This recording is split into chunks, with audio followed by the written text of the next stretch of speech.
प्यारे भक्तों, रसपान करेंगे होली भाई दूज की व्रत कथा। हिंदू धर्म में होली भाई दूज का खास महत्व है। इस दिन बहनें अपने भाई के माथे पर तिलक लगाकर और हाथ में रक्षा सूत्र बांधकर उसके लंबी आयु, अच्छे सेहत और तरक्की की कामना करती है।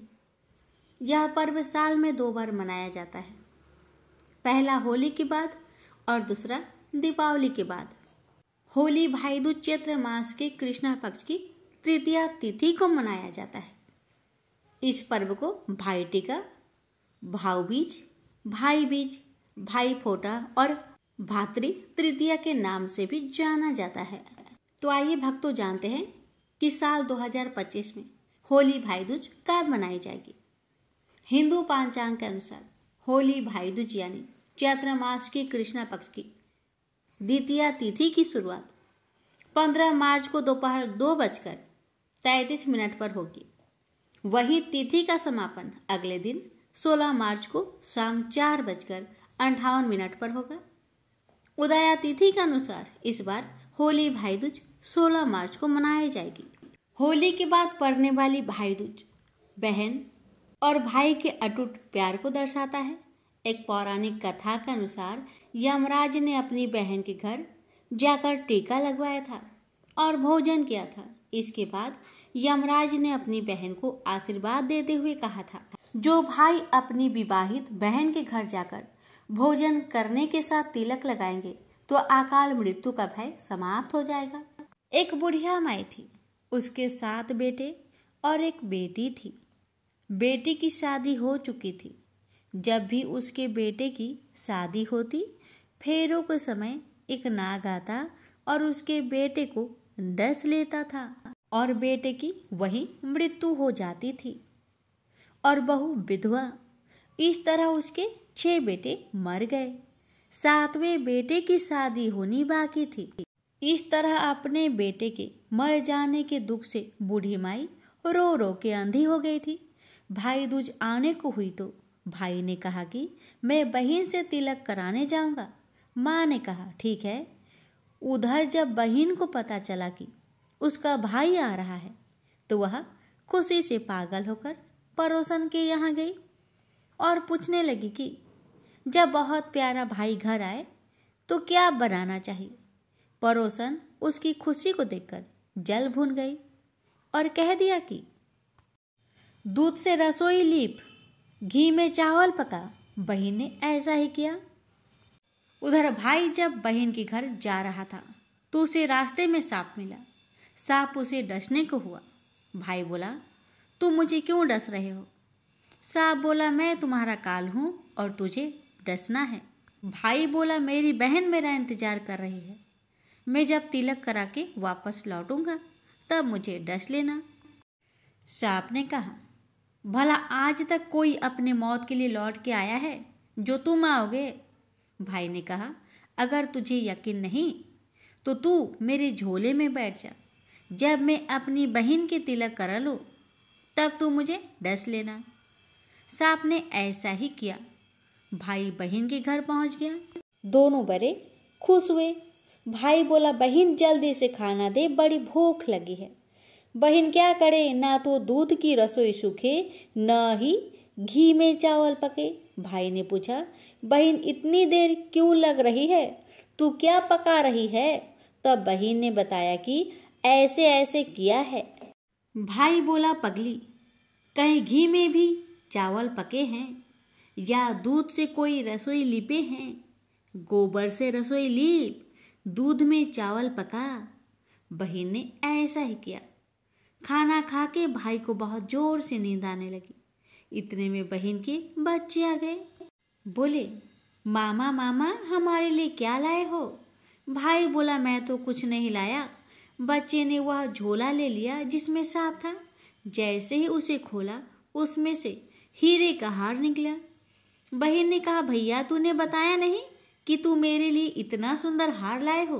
भाई बोला, बहन तुझे पसंद है तो तू ले ले।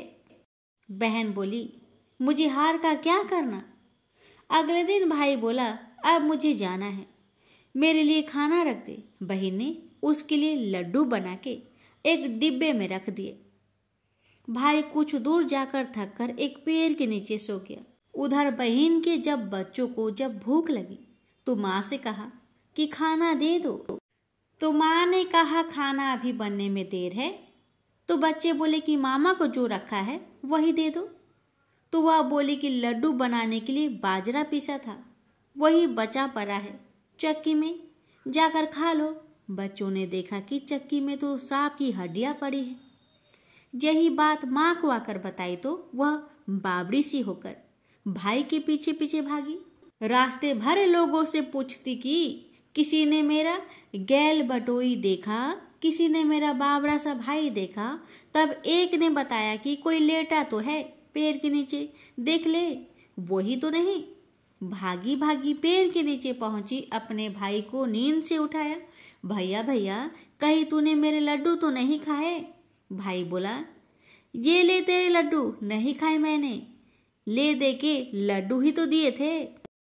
उसके भी पीछे पीछे यहाँ तक आ गई। बहन बोली, नहीं भाई, तू झूठ बोल रहा है, जरूर तूने खाया है, अब तो मैं तेरे साथ चलूंगी। भाई बोला, तू ना मान रही तो चल फिर। चलते चलते बहन को प्यास लगती है। वह भाई को कहती है कि मुझे पानी पीना है। भाई बोला, अब मैं यहाँ तेरे लिए पानी कहाँ से लाऊं? देख दूर कहीं चील उड़ रही है, चली जा, वहां शायद तुझे पानी मिल जाए। तब बहन वहां गई और पानी पीकर जब लौट रही थी तो रास्ते में देखती है कि एक जगह जमीन में 6 सिलाई गढ़ी है और एक बिना गढ़े रखी हुई थी। उसने एक बुढ़िया से पूछा कि ये सिलाई कैसी है।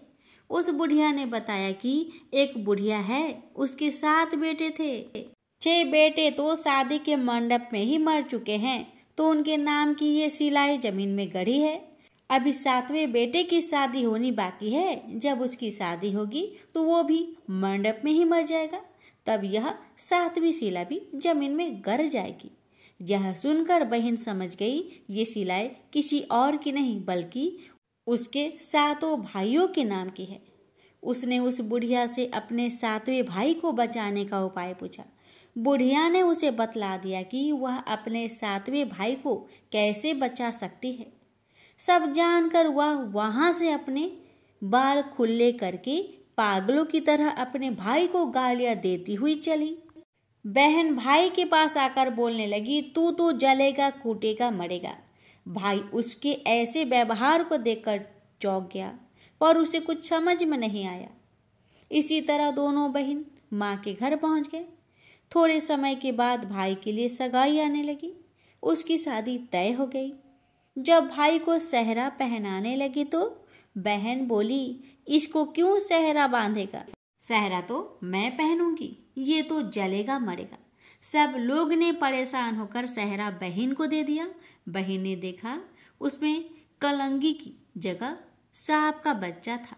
बहन ने उसे निकाल के फेंक दिया। अब जब भाई घोड़ी चढ़ने लगा तो बहन फिर बोली, ये घोड़ी पर क्यों चढ़ेगा? घोड़ी पर तो मैं बैठूंगी, ये तो जलेगा मरेगा। इसकी लाश को चील कौवे खाएंगे। सब लोग बहुत परेशान, सबने उसे घोड़ी पर भी चढ़ने दिया।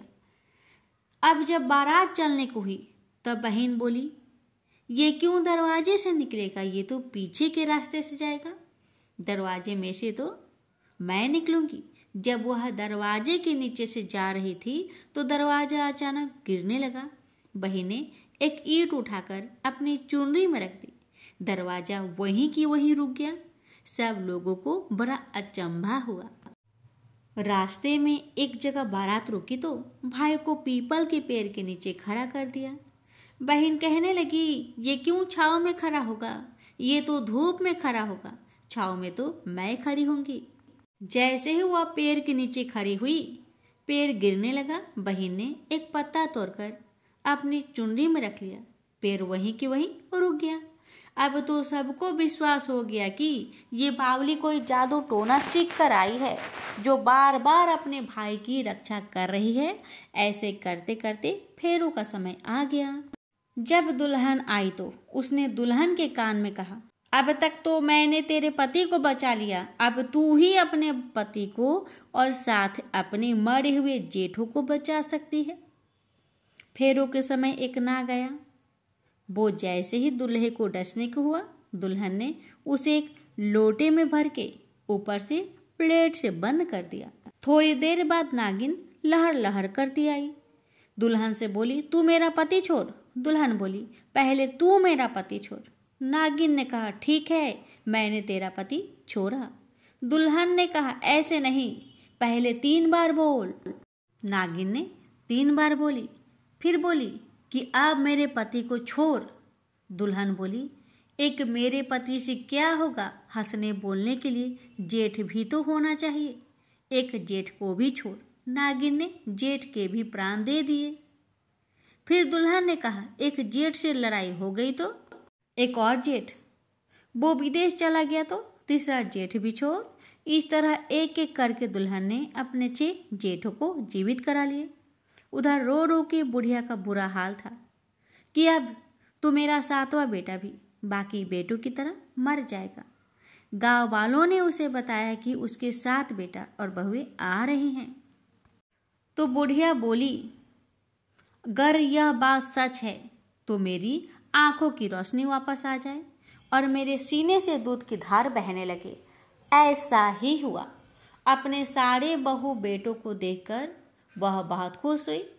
बोली, ये सब तो मेरी बाबली बेटी का किया है। कहाँ है मेरी बेटी? सब बहन को ढूंढने लगे। देखा तो वह भोसे की कोठरी में सो रही थी। जब उसे पता चला कि उसका भाई सही सलामत है तो वह अपने घर को चली। उसके पीछे पीछे सारी लक्ष्मी भी जाने लगी। बुढ़िया ने कहा, बेटी पीछे मुड़ के तो देख, तू सारी लक्ष्मी ले जाएगी तो तेरे भाई भाभी क्या खाएंगे? तब बहन ने पीछे मुड़ के देखा तो कहा, जो माँ ने अपने हाथों से दिया वह मेरे साथ चल, बाद बाकी का भाई भाभी के पास रहे। इस तरह एक बहन ने अपने भाई की रक्षा की। भगवान इस कथा को कहने वाले और श्रद्धा पूर्वक सुनने वाले सभी बहनों की भाई की रक्षा करे। होली भाई दूज को लेकर एक कथा काफी प्रचलित है। एक नगर में एक बुढ़िया रहती थी। बुढ़िया के 2 बच्चे, एक बेटा और एक बेटी थी। बेटी की शादी हो चुकी थी। एक बार होली के बाद बेटे के मन में अचानक अपनी बहन से मिलने का ख्याल आया और उसने अपनी माँ से बहन के यहाँ जाकर तिलक कराने का आग्रह किया। बेटे के लगातार आग्रह करने पर माँ ने उसे अपनी बहन के यहाँ जाने की इजाज़त दे दी। घर से निकलने के बाद रास्ते में एक नदी मिली। नदी ने कहा कि मैं तेरा काल हूँ और इसमें पैर रखते ही तुम डूब जाओगे। इसे सुन वह भयभीत हो गया और उसने कहा कि मैं अपनी बहन से तिलक करा लूँ, फिर मेरे प्राण ले लेना। इसके बाद जैसे ही वह थोड़ा आगे बढ़ा, जंगल में उसे एक खूंखार शेर मिला। तो बुढ़िया के बेटे ने शेर से भी यही कहा। इसके बाद उसे एक सांप मिलता है। उसने सांप से भी यही कहा, जिसके बाद वह अपनी बहन के घर पहुंचता है। उस समय उसकी बहन सूत काट रही होती है और जब वह उसे उसका भाई पुकारता है तो वह उसकी आवाज को अनसुना कर देती है।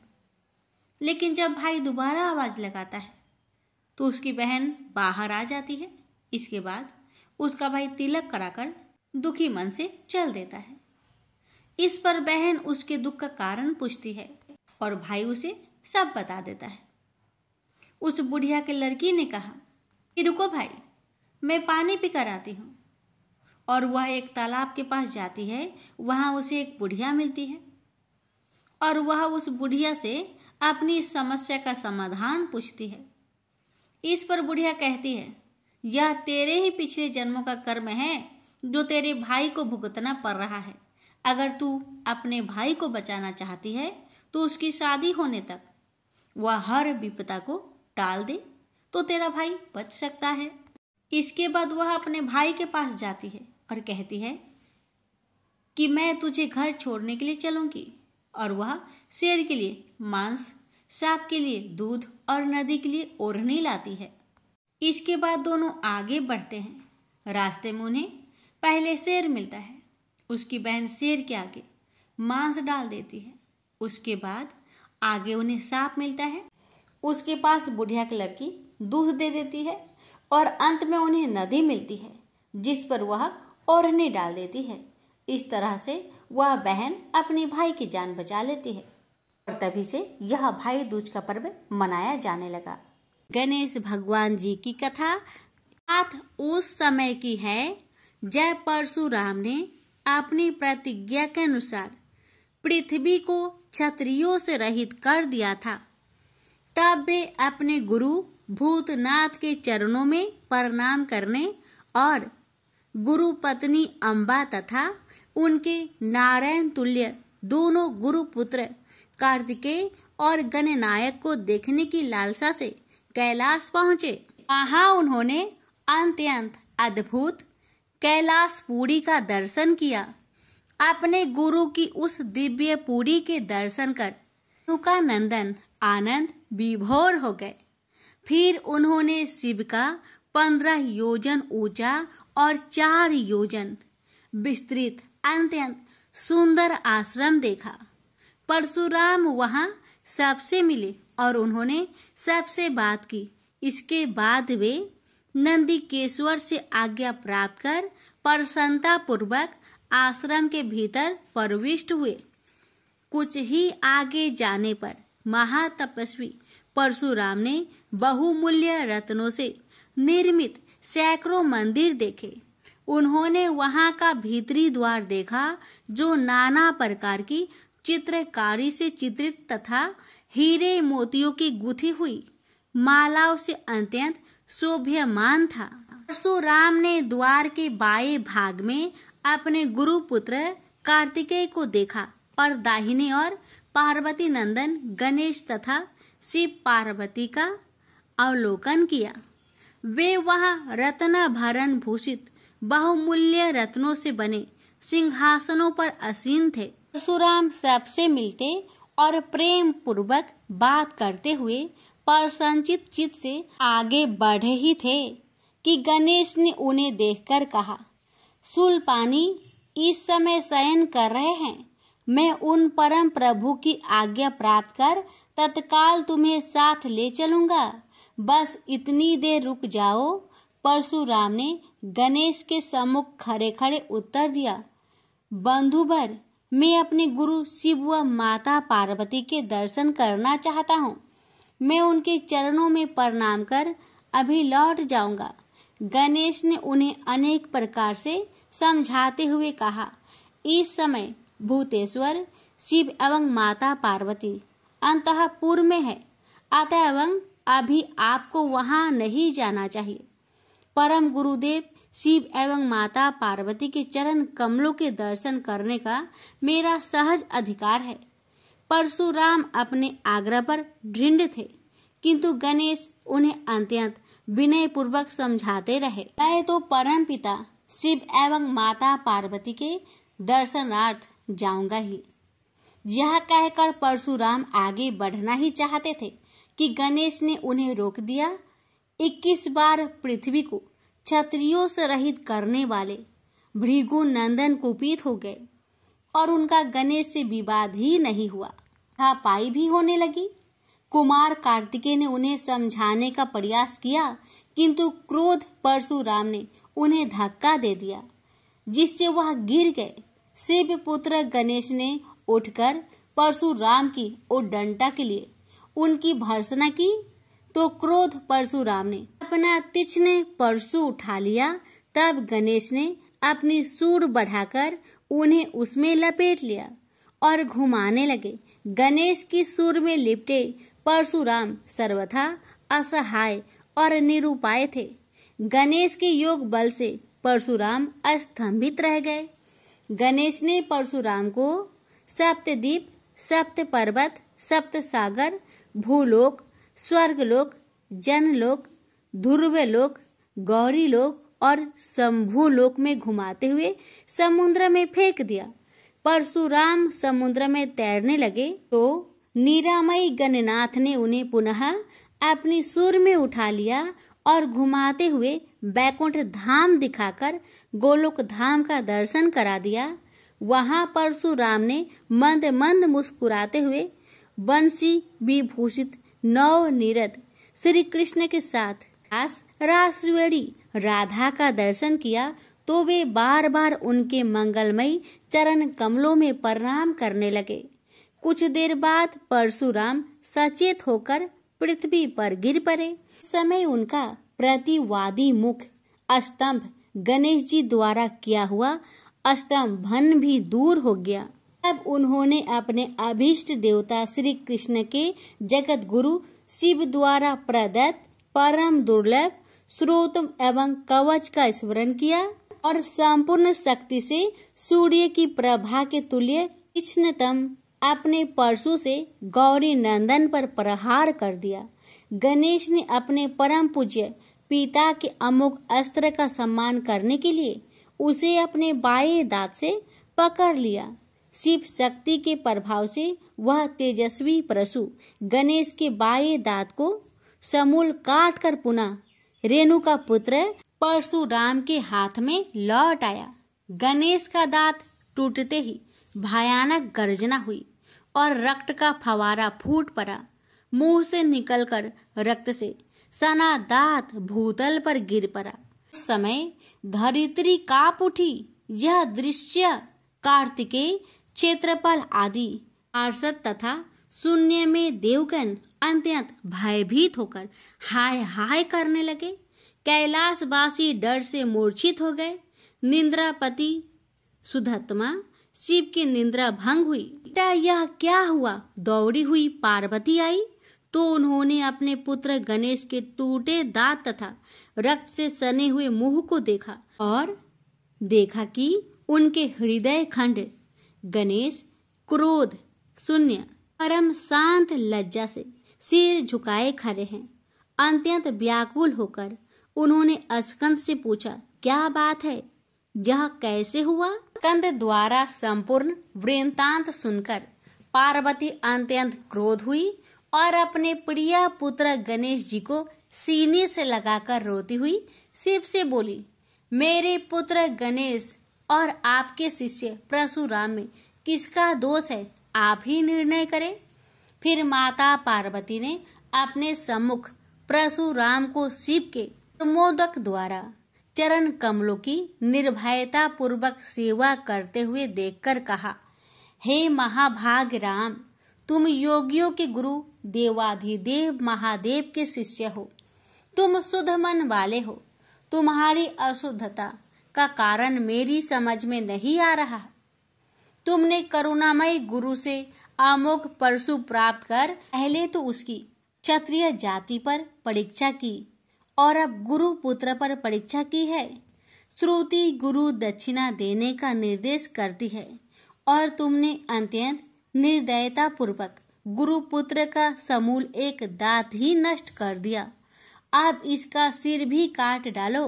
चरमता का अमोघ परशु प्राप्त कर ले तो क्षुद्र श्रृंगाल भी वनराज को मार सकता है।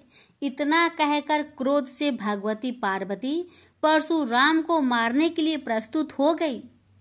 भय बस परशुराम ने मन ही मन करुणा सागर गुरु को प्रणाम कर अपने इष्ट देव गोलोकनाथ श्री कृष्ण का स्मरण किया। तभी पार्वती ने अपने सम्मुख एक बौने ब्राह्मण बालक को देखा। उस पर तेजस्वी ब्राह्मण बालक को देखकर आतुरता से भगवान शंकर ने भक्ति पूर्वक मस्तक झुकाकर प्रणाम किया। उसके बाद माता पार्वती ने भी उसे प्रणाम किया। परम तेजस्वी ब्राह्मण बालक ने शिव एवं पार्वती को शुभ आशीर्वाद प्रदान किया। यह दृश्य देखकर कैलाशवासी बालक बालिकाएं भयभीत एवं चकित हो गए। फिर भगवान शंकर ने उनका पूजन किया। वे वामन भगवान रत्न सिंहासन पर विराजमान थे। उनका उत्कृष्ट तेज सर्वत्र फैल रहा था।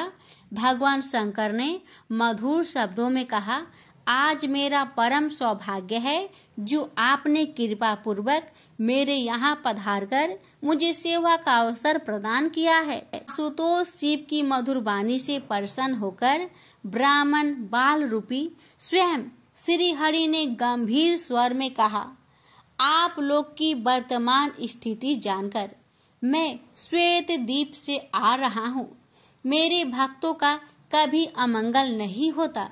मेरा सहस्त्र सार उनके रक्षार्थ प्रतिक्षण प्रस्तुत रहता है, किंतु गुरु के रुष्ट होने पर मैं विवश हो जाता हूँ। गुरु की अवहेलना बलवती होती है।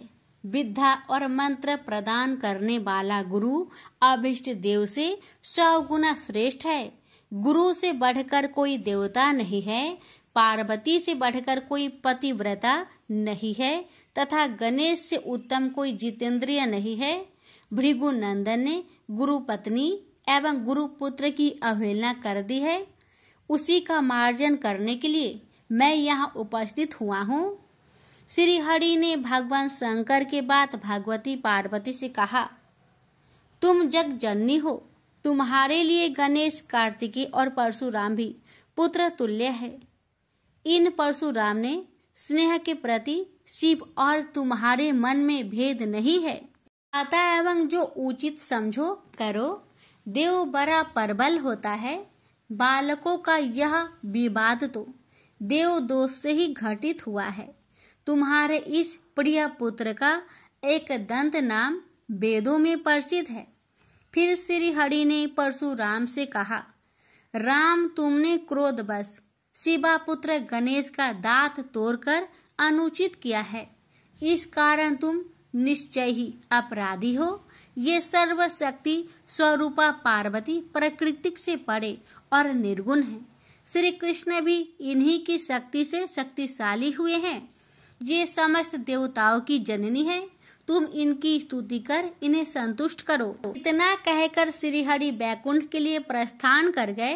परशुराम ने भी स्नान कर शुद्ध वस्त्र धारण कर लिए। वह हाथ जोड़कर गुरुदेव के चरणों में प्रणाम कर सिर झुकाए जगजननी गौरी का स्तवन करने लगे। भक्तवर परशुराम के संपूर्ण अंग पुलकित थे और उनके नेत्र से अश्रु प्रवाहित हो रहे थे। इस प्रकार करुण प्रार्थना करते हुए अंत में परशुराम ने कहा, जगजननी, रक्षा करो, रक्षा करो, मेरे अपराध को क्षमा कर दो। भला कहीं बच्चे के अपराध करने से माता कुपित होती है। यह कहकर परशुराम ने माता पार्वती के चरणों में प्रणाम कर अत्यंत दुखी होकर रोने लगे। परशुराम की करुण प्रार्थना से करुणामयी पार्वती का हृदय द्रवित हो गया। उन्होंने प्रीति पूर्वक परशुराम को अभय दान देते हुए कहा, बेटा, अब शांत हो जाओ। आशुतोष के अनुग्रह से तुम्हारी सर्वत्र विजय हो। सर्वतरात्मा श्री हरि तुम पर सदा प्रसन्न रहे। गुरुदेव शिव में तुम्हारी भक्ति सुदृढ़ रहे। तुम अमर हो जाओ। इसी प्रकार दयामयी पार्वती ने परशुराम को आशीर्वाद दिया और वे अपने अंतपुर में चली गई। उस समय वहां श्री भगवान के मंगल नाम का उच्च घोष होने लगा। फिर परशुराम ने एक दंत गणेश का स्तवन किया और गंधे, पुष्प, धूप, दीप एवं तुलसी रहित नैवेद्य आदि से लंबोदर की विधि पूर्वक पूजा की। परशुराम ने भक्ति भाव से भाई गणेश को संतुष्ट कर माता पार्वती एवं कृपा सिंधु त्रिलोचन के चरणों में प्रणाम किया।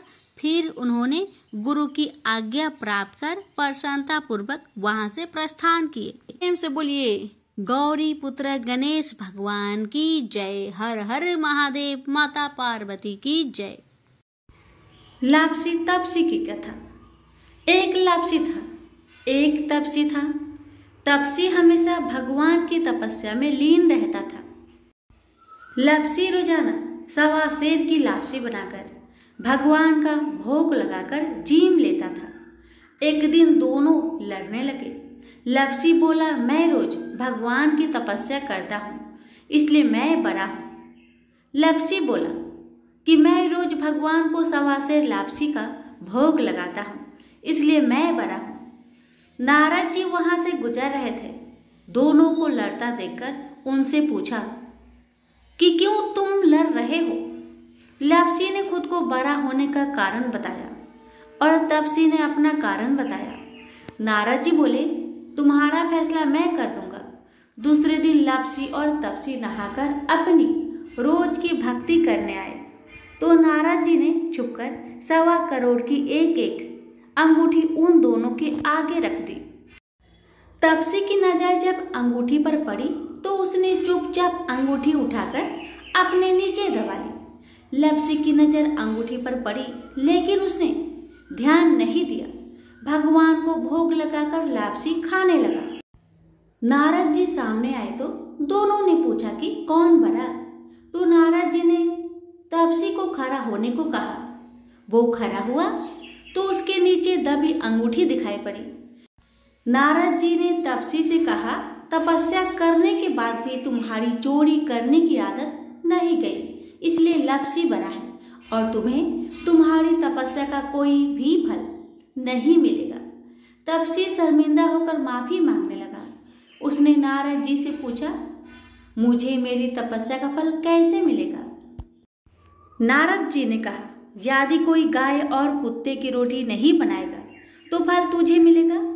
यदि कोई ब्राह्मण को भोजन करवाकर दक्षिणा नहीं देगा तो फल तुझे मिलेगा। यदि कोई साड़ी के साथ ब्लाउज नहीं देगा तो फल तुझे मिलेगा। यदि कोई दिए से दिया जलाएगा तो फल तुझे मिलेगा। यदि कोई सारी कहानी सुने लेकिन तुम्हारी कहानी नहीं सुने तो फल तुझे मिलेगा। उसी दिन से हर व्रत कथा कहानी के साथ लापसी तपसी की कहानी भी सुनी और कही जाती है। प्रेम से बोलिए लक्ष्मी नारायण की जय।